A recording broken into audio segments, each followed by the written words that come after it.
Thanks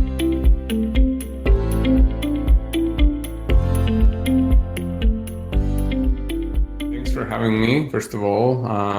Thanks to the University of Manitoba for hosting and organizing this. Last I checked, people could hear me, so I'm assuming they still can.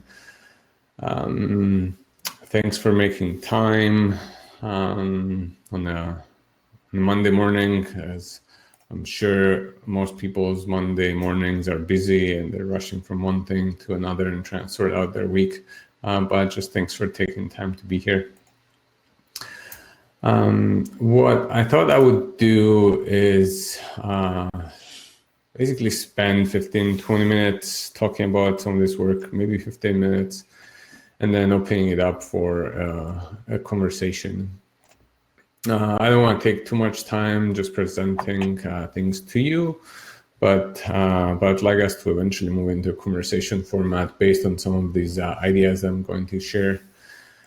My name is George Veluchanos, and I'm a professor and Canada Research Chair in the School of Education and Technology at Royal Roads University, which is in Victoria, BC.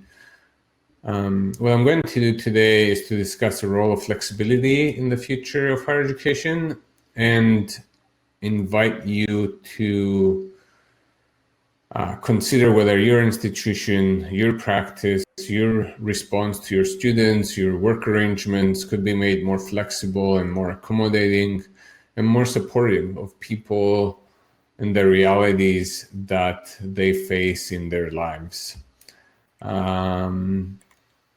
I think you're all set to a listening mode right now and a viewing mode, so your mics and videos are off, as I'm seeing some questions in the chat.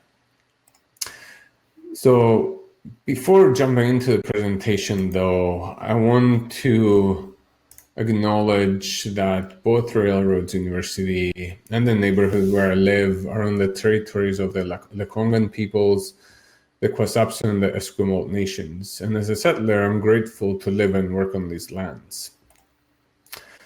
And we often provide these acknowledgements without sharing our personal stories of our connections to these lands. So I'm going to share one of my stories that relates to my arrival to Canada. So I was born in Cyprus, which is in the southeast corner of the Mediterranean Sea. And up until 1960, Cyprus was a colony, and to this day is still rife with colonial structures. In fact, there was a war in 1974 that divided Cyprus in half, and that was partly a result of colonial structures, animosity, and fascism. My parents were in their late teens at that time, in 1974. My dad was in prison, my mom fled her home, and my mom is a refugee in her own country. So when we were allowed to visit the north part of the country where she grew up, we found her home and it was destroyed. And we drove by the fields that my grandfather used to plow, and they were now plowed by settlers. So what territorial acknowledgements do, they make things like reconciliation personal. They serve as reminders of colonial structures, and as this Indigenous writer reminds us, they can be sites of potential disruption because they, to some extent, and not completely, undo some of the erasure of Indigenous peoples. So going from there, I want to turn my attention to the School of Education at Royal Roads University.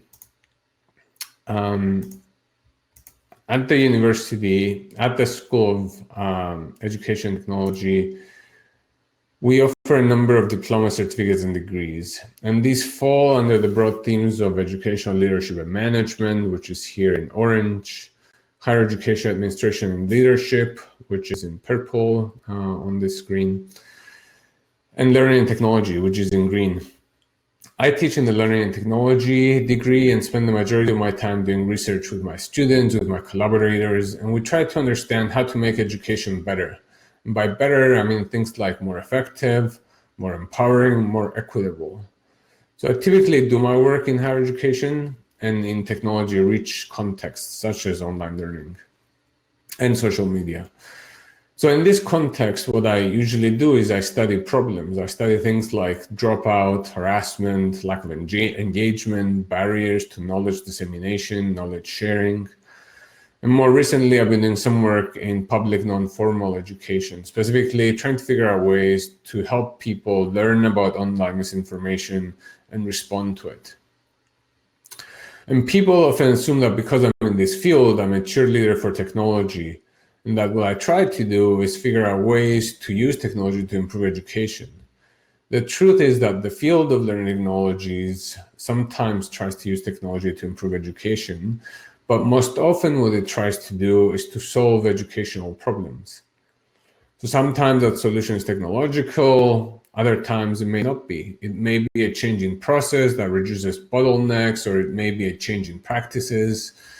So things like prior learning assessment, for example, or the integration of open educational resources to reduce costs, those are issues that the field engages with, but have very little to do with technology. So the problems that we often try to address relate to students, instructors, and institutions. And I'd like you to keep this in mind as we go forward and think about flexibility in the context of online learning. So now let's turn our attention to the pre-pandemic campus. For the last 3 years,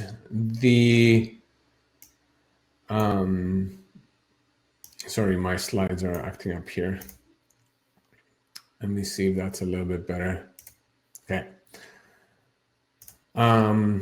The Canadian Digital Learning Association in the last 3 years has been conducting surveys of Canadian institutions in an attempt to understand the online and blended learning landscape in this beautiful and vast country of ours. We don't usually have access to data across Canada. So this effort has tried to basically give us a better glimpse of what online and blended learning looks like at a pan-Canadian level. So as part of this survey, they asked two questions. The first says, do you have or are you developing an online learning strategy? And the second says, how important is this strategy to your long-term strategic and academic plan? So in 2019, about 70% of institutions had or were developing an online learning strategy, and about 70% of them said that it was very or extremely important to their plans. So as we can see from these numbers, institutions had given some thought to online learning, and when remote teaching arrived at our landscape, at our doorstep in March of 2020, you would have thought that more institutions would have been prepared for it. Yet the magnitude of scale, the uncertainty around the virus, the shifting of all operations, and not just some operations, to remote approaches to teaching and learning meant that colleges and universities had a lot to learn very quickly, and they had to do that very rapidly. And since March, many of you, as I know and as I see familiar faces here, have been providing input to colleagues about how to teach well in this environment, how to support their students. In Canada, there's been massive professional development, collaboration, and to be honest, it's been amazing to see. By May, most Canadian institutions decided that the fall semester would be largely online. Unlike our counterparts to the south, our colleagues to the south, who oftentimes were trying to figure out in August whether they're going to be online, whether they're going to be face-to-face, whether they're going to split their semester in two. But our sort of collective decision to move online or remote by May gave us time to prepare as much as one could be prepared for the fall semester. So by now, by November, I will contend that what's happened is that online learning has become ordinary. And by ordinary, I mean that it's been prevalent and widely available. I mean ordinary in the sense that it's been experienced by many, in that people have a better idea of what it could mean.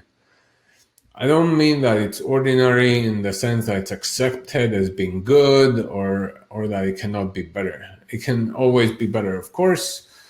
It can always be better in the same way that face-to-face has been the predominant way of teaching for hundreds of years, and it can still be better. I don't want to have a debate necessarily about whether face-to-face is better than online or whether online is better than face-to-face.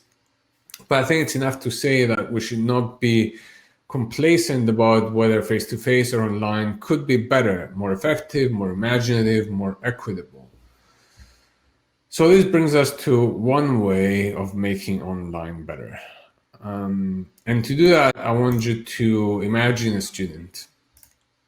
I want you to imagine a student who's working, a student who has a family, and I want you to think about their day and their responsibilities. So to make this more concrete, imagine Jordan. Jordan is a mail operator. She has a family, she's working full time, she's attending an institution, your institution, my institution, for a degree or a certificate. What does Jordan need? Well, she needs a lot of things, but one of the more important things that she needs is flexibility. Flexibility in the time and day she studies, flexibility in how she enters college or university, flexibility when her partner is ill and she has to take care of them, flexibility when she's ill and her partner has to take care of her, flexibility in managing her children's school schedule, their shift from remote to face-to-face, the shift from face-to-face to remote. All sorts of shifts require flexibility. And here, I don't just mean flexibility to study from anywhere at any time, at any place, but I mean flexibility in the way that we approach Jordan and students like her. Flexibility in responding to her needs. So to exercise such flexibility, what we need to do is to trust our students better, because trust can carry us forward and trust can make flexibility work. What radical flexibility refers to is things like when students come to us and ask for an extension because a family member is infected with the coronavirus. We don't ask proof from a doctor and say, oh, sure, if you give me proof, then I'll give you an extension. We just trust them and say, yes, how can I help you? We care for them and say, sure, if you need 3 extra days to submit your assignment because you told me that you're anxious, I will trust that you're anxious and I will provide that time for you. And it's not just students, right? Students are just one part of institutions of higher education. It's also staff and faculty and executive and policymakers, because we're all facing similar circumstances.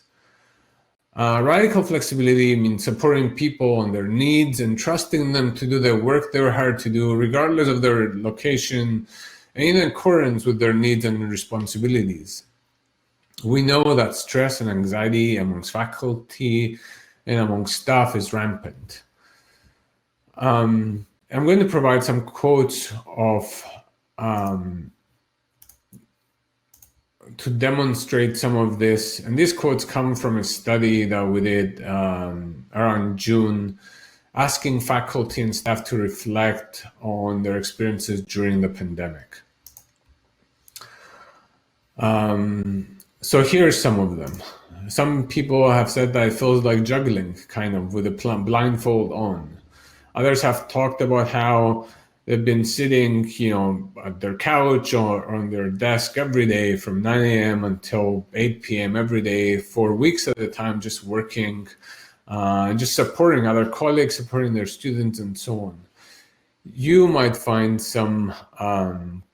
you might be feeling the same way. People have talked about being exhausted, mentally exhausted, physically exhausted, and just feeling that they're in this loop day in and day out.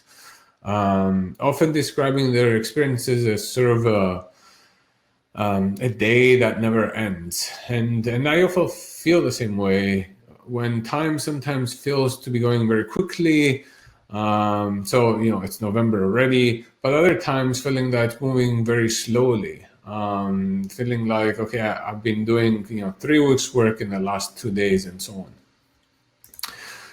So to support these kinds of experiences and support people and the needs that they have at this point in time, what I argue is for flexibility. But this is not to paint a totally negative picture. People are optimistic, and this is indeed an excellent time to be optimistic and hopeful about the future. In April, we did a survey in Canada of about 270 faculty and administrators, asking them whether they're optimistic or pessimistic about the overall future of higher education. And this chart says that about 55% of them are generally optimistic about the future, and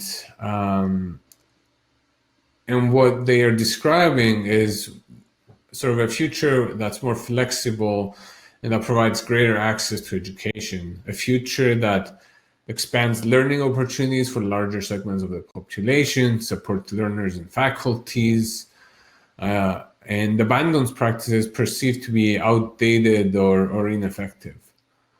But the problem that we have, though, is can be summarized by this quote.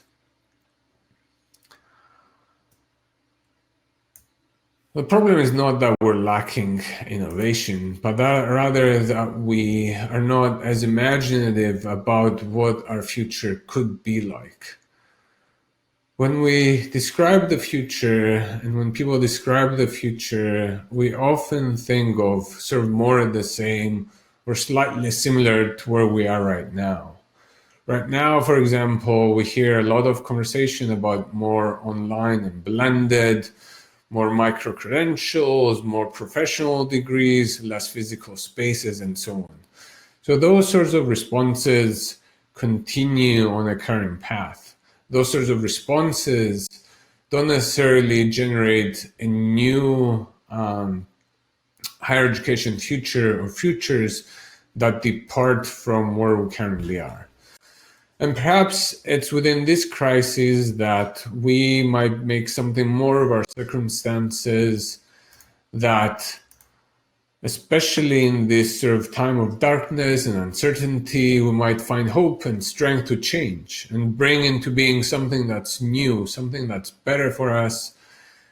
Because life before the pandemic was problematic. It was inequitable, it was exclusive. And perhaps together we can imagine better futures for ourselves and for our students, and for higher education at large, both in Canada and abroad. So I'd like to pause there. I took about 20 minutes, and I'd like to open it up to a conversation. I'm going to leave this slide on here for just a little bit with my Twitter handle and my email if you'd like to reach out. But in a couple of minutes, I'll turn off that slideshow so we can have a larger conversation. So if I may, at this point, I'll turn it over to the organizers who can manage Q&A or this conversation with all of us. Actually, sure. Maureen asks if I can go back to that quote, and I will do that. Here it is. I'll just type my contact information in the chat. That might be easier.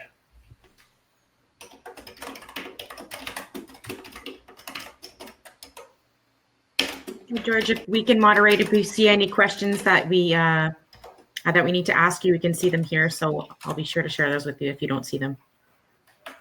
Sure.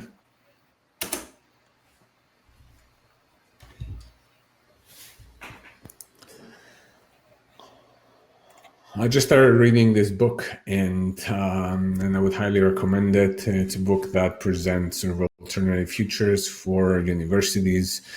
It's basically generating stories of what a university could be.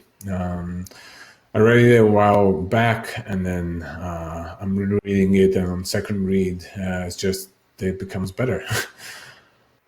So George, we have a question here from Maureen. She's asking if she's actually able to speak. So I could allow her to speak if you guys are okay with that. Yeah, absolutely. Okay. Yeah, please give access to participants to video, audio, anything that they need. I'd rather not be the center of attention here. Okay. So And with Maureen, that, I'm going to... Maureen, I've enabled your webcam and microphone, so you can feel free to speak freely if you like.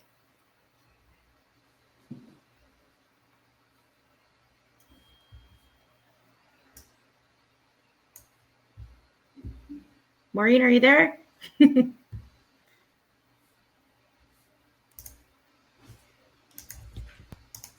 Hi, Maureen, we can hear you. Okay, so thank you, George, for that.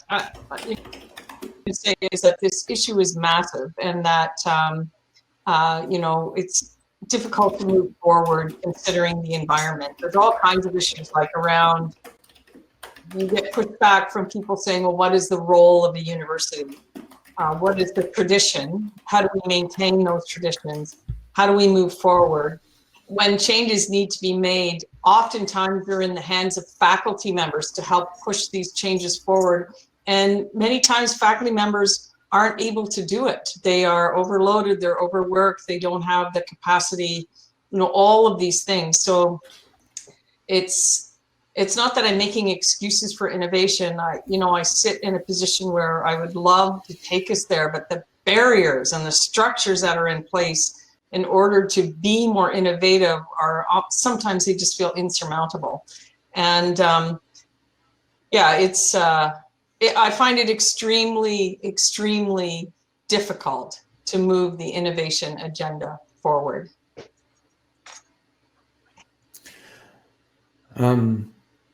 Yeah, I mean, I hear you.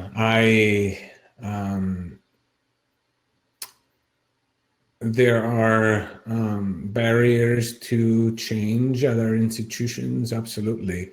And those barriers are both micro and macro.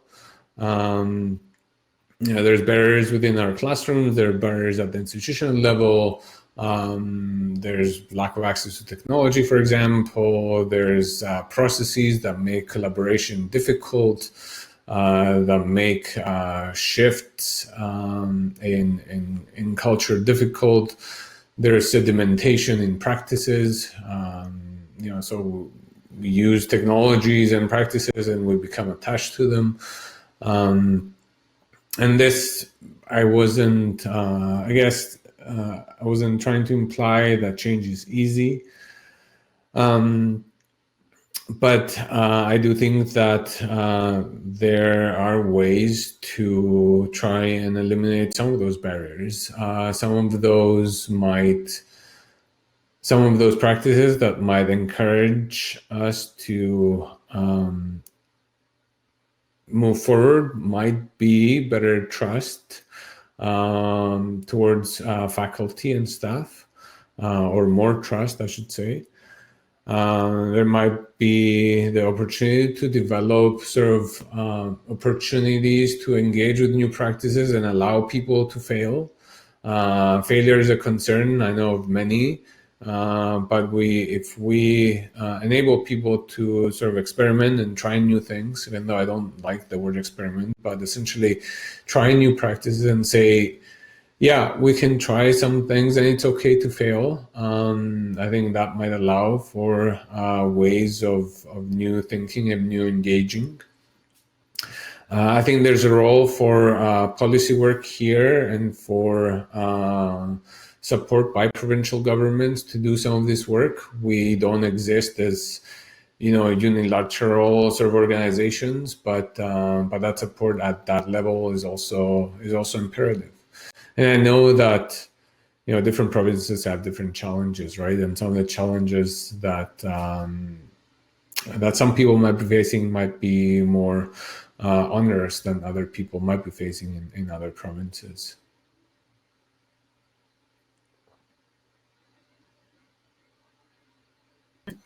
This is from Kathy. In this time when everyone is working hard to deliver courses online, how can we support or encourage our people to really be imaginative and think beyond what they currently think is innovative? That's a good question. So I think one part of I guess innovation that I would like to focus on. So we often tend to think of innovation as, something that is new, something that's technological, something that sort of departs from current practice. But recently, I've been reflecting on innovation as sort of a practice that is essentially more kind and supportive of students. So to give you an example, I'm teaching right now, and my course started in September and it's ending pretty soon. And going into it, I sort of could understand the environment that my students would be in, right? We've been told for a while that there would be a second wave. I know that some of my students have been facing various hurdles, financial hurdles, health hurdles, and so on. So in preparing for that course, I made adjustments in order to be more, for lack of better words, I guess, patient, kind, and accommodating with my students. So things that I've done are not necessarily what you would call innovative if you and I were having this conversation like 2 years ago. But I think they're innovative in this current time and age. So things like reducing course workloads, things like looking at my reading list and considering sort of equitable reading. So things like gender representation, inclusion of Indigenous authors, and so on. Things like flexible deadlines, things like allowing my students to choose between the kinds of deliverables that they might have for various assignments. Things like reducing the workload and trying to figure out whether what I want my students to accomplish can be accomplished by less work. So I guess what I'm advocating for here is encouraging sort of kindness and care for our students in the context of the pandemic. So thinking about how what we are trying to do in our day-to-day, in our own lives, whether some of those things can apply to our teaching and learning. At the large, sort of at a macro level, I guess, what has been helpful to me was to participate in communities where colleagues have been sharing resources and practices. So things like, very simple, like Facebook groups, right? Where there's a number of them that have popped up that have thousands of members. And it's all these colleagues from around the world that are sharing, new things that they're trying with their students, new technologies, new approaches. And yeah, in my field, we've been doing some of these things, but when you get 1,000 people in a room that are new, that aren't tied to certain practices, you sort of see new ideas emerge. So just that participation, collaboration with colleagues, I think is super important in helping us break through barriers that we're facing at our individual institutions.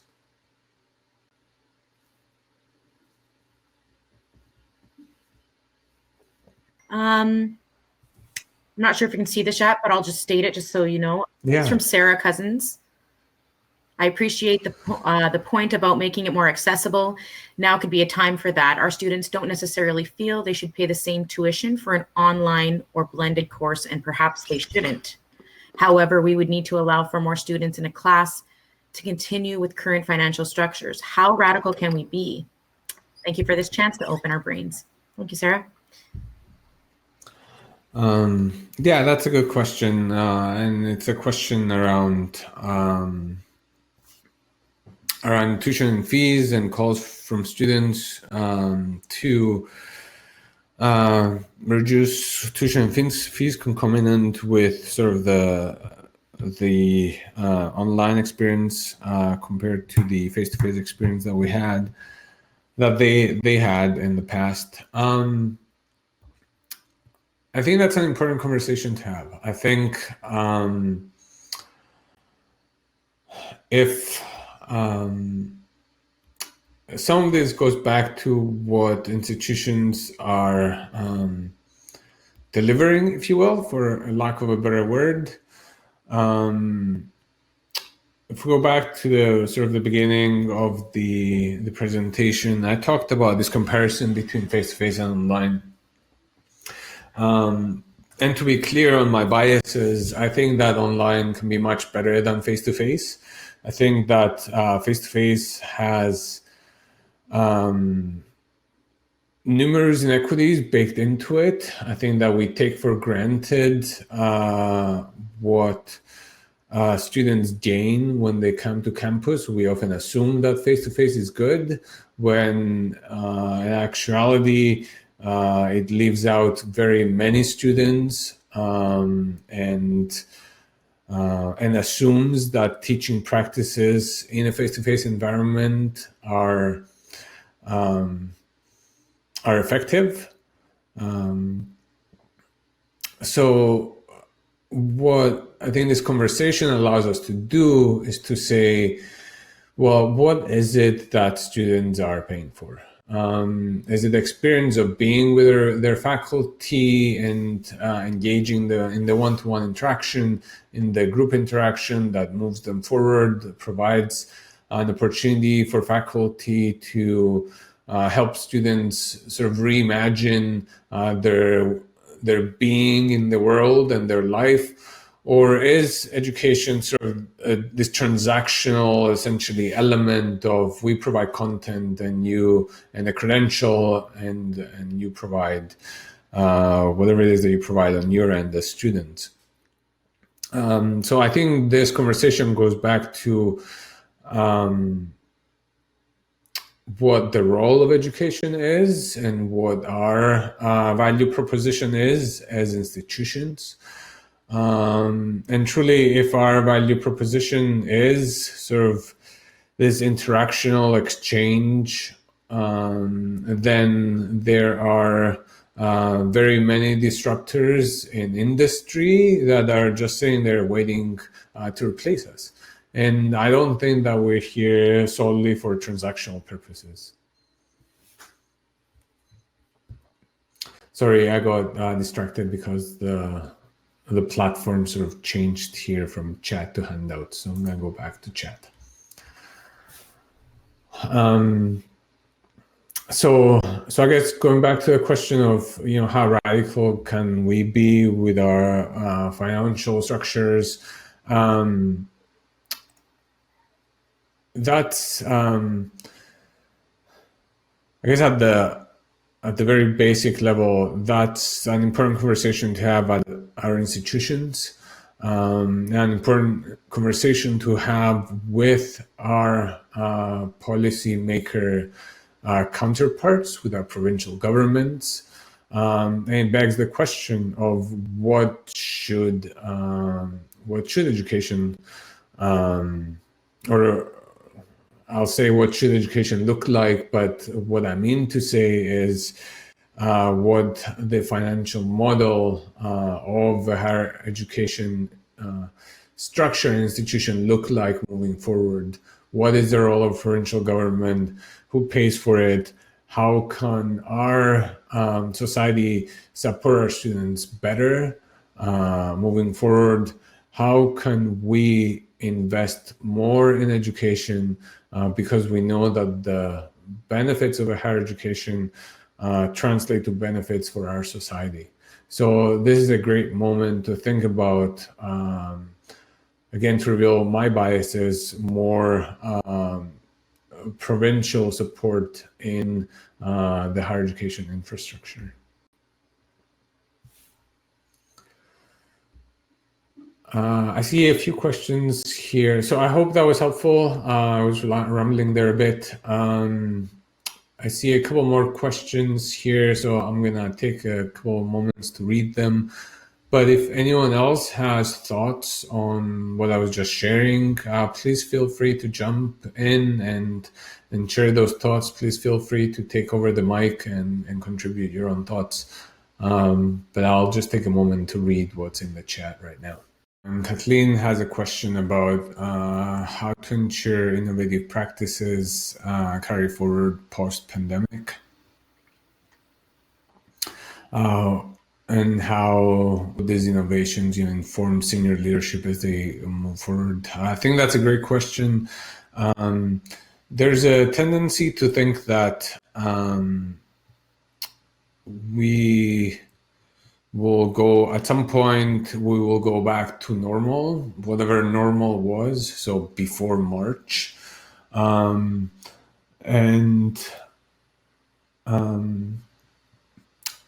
I think that's a problematic assumption. It sort of imagines that this will end and that we will, somehow we'll have a solution that will take us back to wherever we were before March. I don't actually think that's going to happen. I think that we are sort of in a new environment. We might not always be in states of lockdown and various restrictions, but I think we're sort of in a new environment. I think in that recognition, or arriving at that recognition, enables people to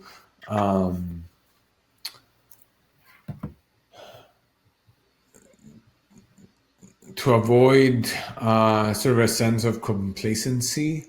I think the transition to online, especially for many of us who were online and were sort of breathing and living this day in and day out before March, also introduces pressures that institutions need to deal with. Now that sort of everyone is online and everyone has experienced it, and some people recognize the benefits of it more so than before March. Where does that leave us? What does that mean for our institutions? I think that these practices that people have been engaging in that revolve around flexibility, that revolve around trust, around kindness, and someone before mentioned that oftentimes they revolve around principles of universal design for learning. They also revolve around principles of learning design and so on. So some of these ideas are sort of coalescing from multiple fields at this particular point in time. Some of these innovations, if you will, have revealed that they're positive and helpful and supportive. And I think that recognition helps moves us forward. So for instance, Centers for Teaching and Learning have carried many institutions through this pandemic, if not all of us.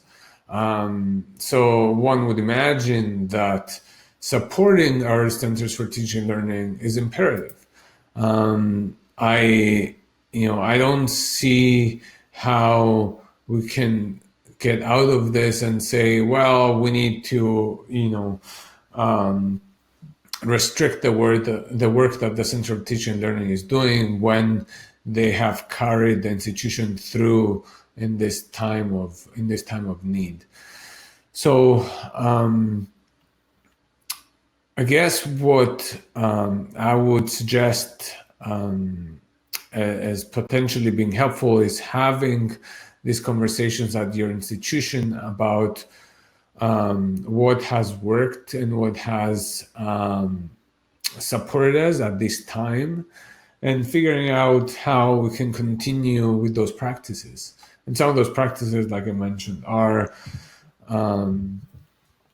trust, flexibility, some of those groups that have carried us forward, like instructional designers, centers of teaching and learning. So highlighting and making visible the work that these people have been doing.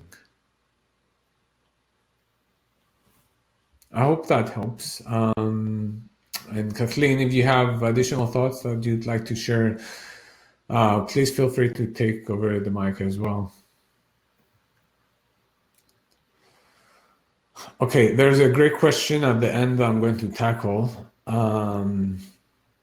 Okay, sorry, Kathleen, that you're not able to grab the mic, but Charity says, does being radically innovative allow for reduced end product quality, and what's the best way of assuring quality? So there's a question about whether flexibility translates to lower quality. And I would say that no, actually flexibility translates to higher quality. And I'll demonstrate how that's possible. In the transition to online learning,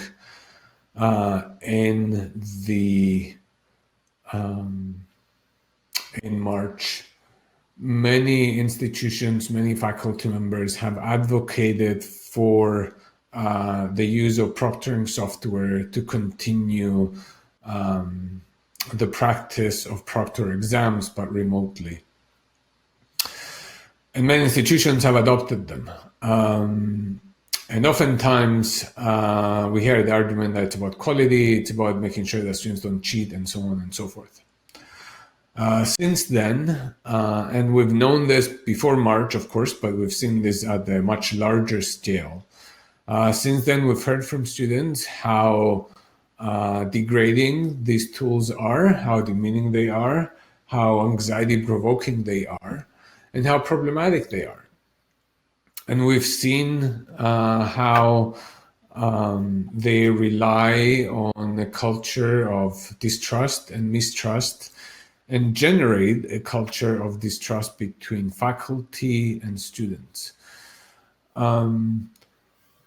So radical flexibility, on the other hand, might mean that we trust students to work on their assignments.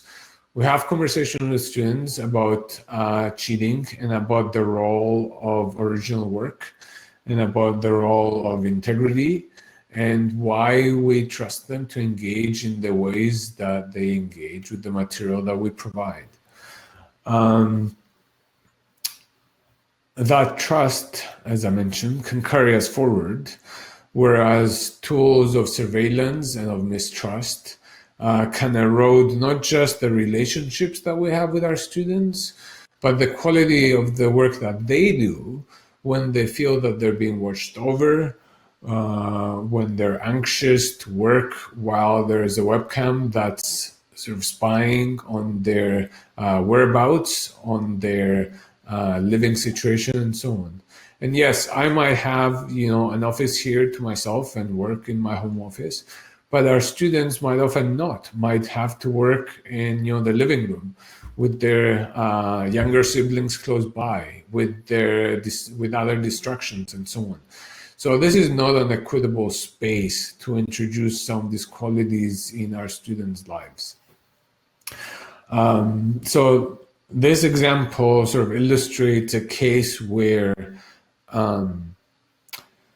the introduction of tools can degrade quality, whereas the introduction of flexibility that essentially moves us towards better relationships with our students can move us towards higher quality educational experiences.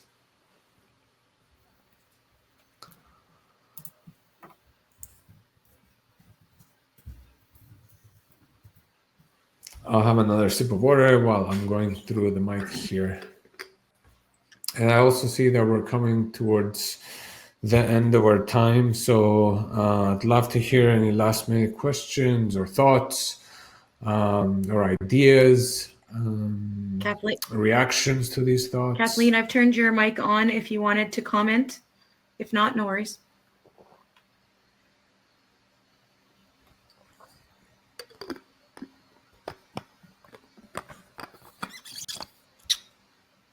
Okay. Hi, George. Oh, hi. I think that was Kathleen. Yeah, she's there. Oh, okay.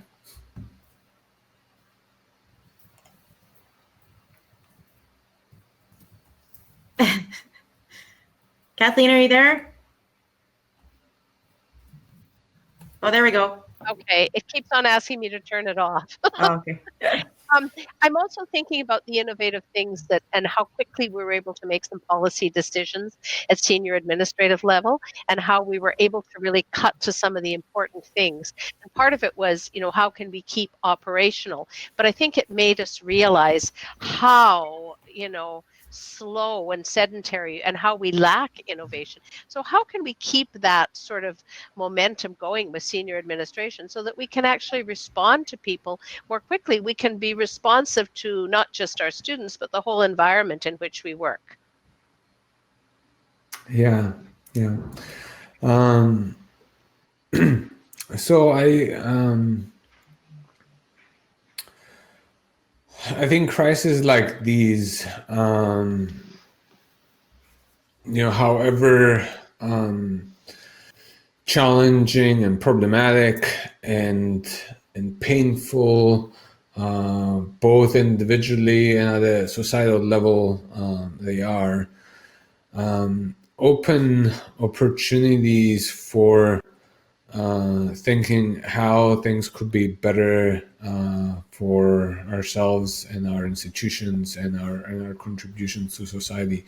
So, at an individual level, I think what I would do is to encourage conversations with executive, and conversations that cut to the core about what sort of processes do we need at our institution, not just like our roads, but your institution and everyone's institution. What sort of processes do we need to build upon this moment where we might, make our society better? So what are the barriers that we're facing? What are the barriers that we had that we didn't know were barriers, but were made abundantly clear in the pandemic? So for instance, at my institution, we had some processes that they were paper processes, right? There were files that were going from one office to another office. And very quickly in the pandemic, we figured out that we couldn't continue with those practices because we couldn't be physically together, and transition to sort of a digital way of working. There's no way to go back to that paper process when now everyone has seen that the digital way works. It's much more efficient, it's much more effective, it happens quicker, it achieves the same outcomes. I think the problem that we are all facing is cultural in the sense that what we've been doing so far has worked, and it's been working for hundreds of years, really. And what we fail to acknowledge is that institutions, and I think, Kathleen, you've written about this as well in a paper that you wrote with George Siemens back in 2010 or 2011 or something like that.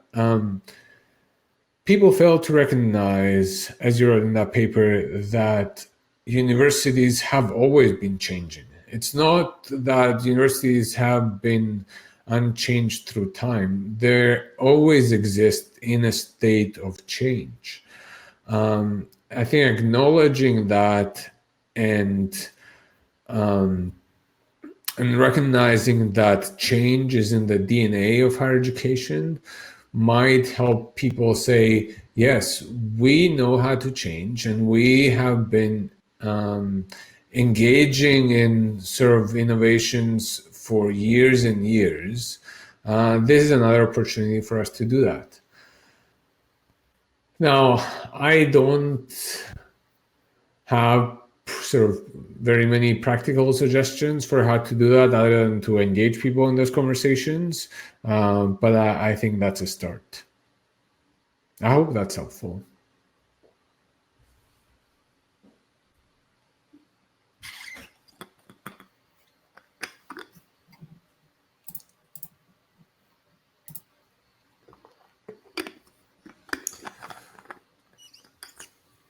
All right, I'm noticing that it's 9:56.